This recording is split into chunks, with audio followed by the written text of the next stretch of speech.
Since the beginning of video games, there's been some form of violence and war in them, from punching little turtle things in the face in classic Mario, to fighting in fictionalized versions of the future. Violence and war has been at the forefront, basically. And because of that, we've gotten to play a lot of wars in video games, from World War II and pretty much every first-person shooter pre-Call of Duty 4 Modern Warfare days, to the Cold War conflicts in Korea and Vietnam. There's one war that we haven't really seen much of, though, and that's kind of interesting. But this game does focus on it. I'm talking about the war to end all wars.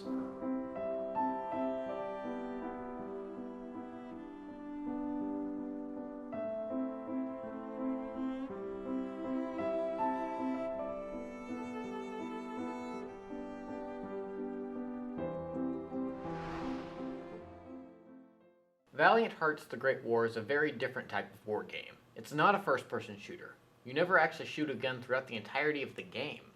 It's a side-scrolling action puzzle platformer developed by Ubisoft Montpellier using the same engine that was used in the recent Rayman games.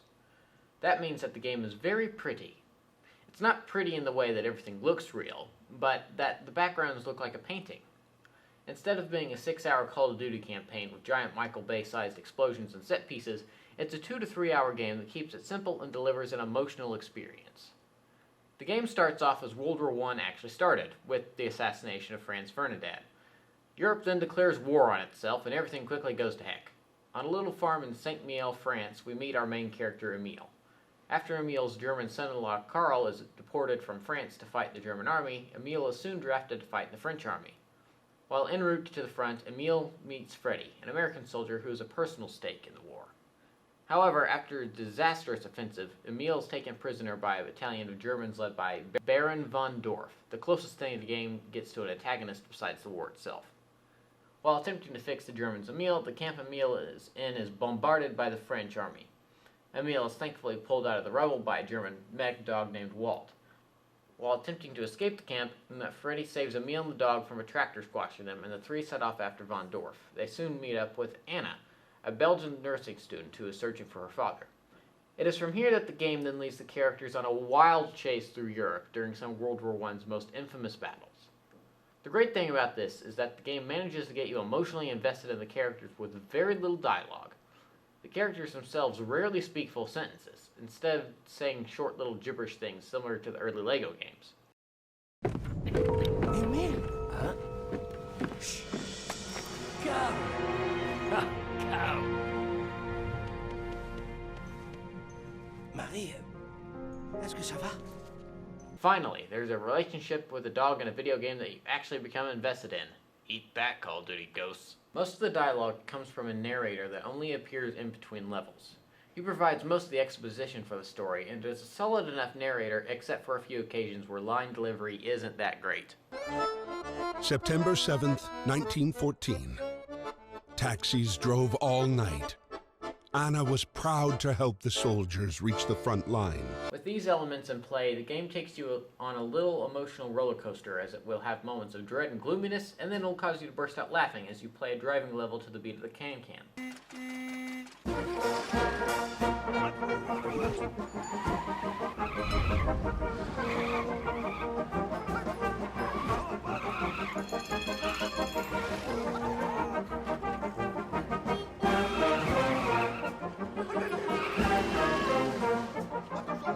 The art style reflects these emotional cues. The beginning of the game is all bright yellows and blues, perfect for the French countryside. As the game and the war progresses, the colors change to dark grays and browns, to a point where you have to hide behind dead bodies for cover during a suicidal offensive late in the war. This brings up another topic, the history. The game has a myriad of collectibles to uncover. When these are found, they have a small fact to go with them. Historical facts are found throughout the game itself. Upon starting a level, an indicator will show up in the top right corner, prompting you to look at it. When the indicator is selected, you will have some historical facts to look at pertaining to the level. For the average gamer just playing the game, these might seem a little distracting, but to a history fanatic such as myself, the facts are very interesting. The main gameplay is what we're here for, though. The main gameplay is comprised of puzzles with 3 short driving sections throughout the game. The puzzles are not the most challenging puzzles ever conceived, as most can be beaten with ease.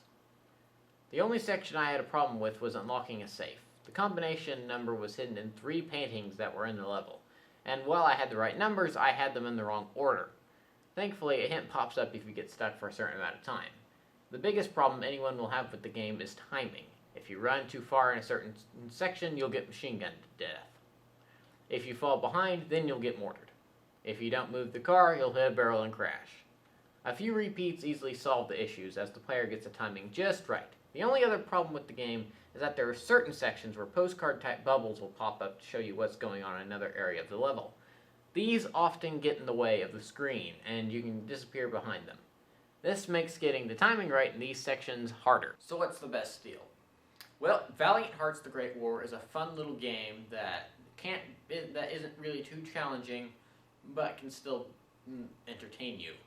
And even if you're not a history fan, then it should still be pretty entertaining. I'd say that this is worth the full $15 that it is worth in the digital store if you're choosing, because you cannot find this in a brick and mortar store. It is only available for download. So, if you're a history fan, just like puzzle games, or have $15 to burn in your digital wallet, I suggest you pick it up at the digital store of your choosing.